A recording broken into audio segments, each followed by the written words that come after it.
रूप में हम चाहते भगवान प्रकट हो जाते। हमारे भक्तमाल जी में बड़ी सुंदर कथा है।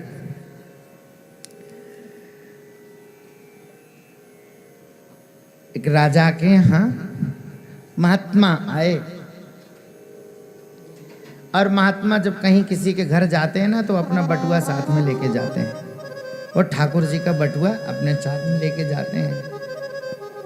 महात्माओं के पास अपने बटुआ वाले ठाकुर जी रहते हैं, अपने थैले में रखते रहते। महाराज हैं आपके पास भी? अरे वाह।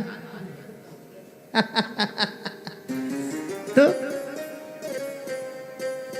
राजा के यहाँ आए, राजा की पुत्री थी। महात्मा प्रातः काल में अपने ठाकुर जी को दूध दही घी शहद पूरा पंचामृत से स्नान कराया, खूब इत्र फुलेल लगाया, सुंदर श्रृंगार करके अपने ठाकुर जी को पधराया, भोग लगाया। बाहर राजा की पुत्री राजकुमारी बाहर देख रही थी, छोटी सी थी। उसने जिद कर ली, हमको भी चाहिए ऐसे, हमको भी भगवान जी चाहिए। अब बालकों की जिद तो महाराज जिद होती है। हाँ, बालक जिद कर लें तो महाराज रास्ते में ही लोटपोट हो जाते हैं। अब उस राजकुमारी ने जिद कर ली कि हमको भी भगवान चाहिए। अपने पिता से कहा, राजा से कहा। राजा ने जा कर के, महाराज जिद कर रही हैं, आप इनके ऊपर कृपा करिए, दे दीजिए। महात्मा ने सोचा कोई बात नहीं, ठीक है भाई, लेकिन अब अपने ठाकुर जी कैसे दे दें, और ये सेवा कर पाए ना कर पाए कोई पता नहीं।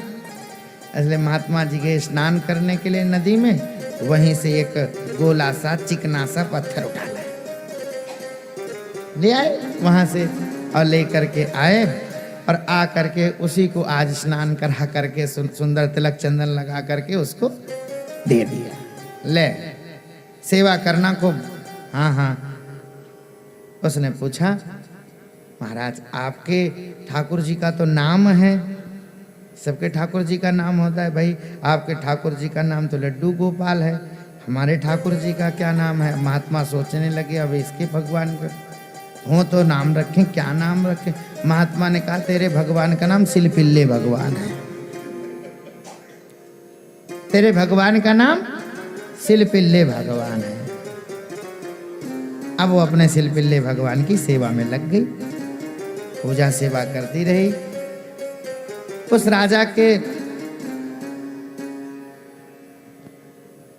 भाई से उसका विवाद था। उसके भाई ने अपने राजा के घर, भाई के घर में ही चोरी करवा दी, सारा धन चोरी करवा दिया। धन तो ले ही गया, उस राजकुमारी के ठाकुर जी भी उसी में। अब जैसे ही प्रातःकाल राजकुमारी ने देखा तो उसके सिलपिल्ले भगवान नहीं मिले। चोरी तो ठीक है, लेकिन सिलपिल्ले भगवान कहाँ चले गए उनके? तो राजकुमार ने अपने पुत्री की, राजा ने अपने पुत्री राजकुमारी का जब यह मनोदशा देखी, वो अपने भगवान के लिए रोने लग गई। तो मनोदशा देखी तो उसने कहा, देखो बेटी, हमको पता है यह कोई और ने नहीं चोरी करी, तुम्हारे चाचा ने ही चोरी कराई है। देखो उनकी दुश्मनी मेरे से है, तुम्हारे से तो कोई है नहीं, तुम जाओ मांग लाओ। वह गई अपने चाचा के घर और उसने कहा, चाचा जी हमारे सिलपिल्ले भगवान दे दीजिए। उसने ढूंढा, नहीं मिल रहे थे, तो वह दुखी हो गई, रोने लग गई। चाचा ने कहा, भाई नहीं है तुम्हारे सिलपिल्ले भगवान, और दुखी हो गई बेचारी, गए कहाँ? इतने में चाचा ने गुस्सा किया, बोले इतना तेरा प्रेम भगवान से है तो उनको बुला ले, आ जाए तेरे पास। इतना तो कहते ही उस राजकुमारी ने भावपूर्वक अपने सिलपिल्ले भगवान को पुकारा। हाँ सिलपिल्ले कह करके जैसे ही उसने आवाज दिया, भगवान अंदर कमरे में घुसे हुए थे, वहां से उठ करके सिंहासन सहित आकर के उसके सीने से चिपक गए। सिलपिल्ले भगवान आ गए उसके पास। एक सामान्य से पत्थर थे वो तो, लेकिन भगवान तो भावना के हैं ना। अरे मंदिर के ठाकुर जी को हम भावना से ही पूजते हैं। और भगवान हमारे भावग्राही हैं।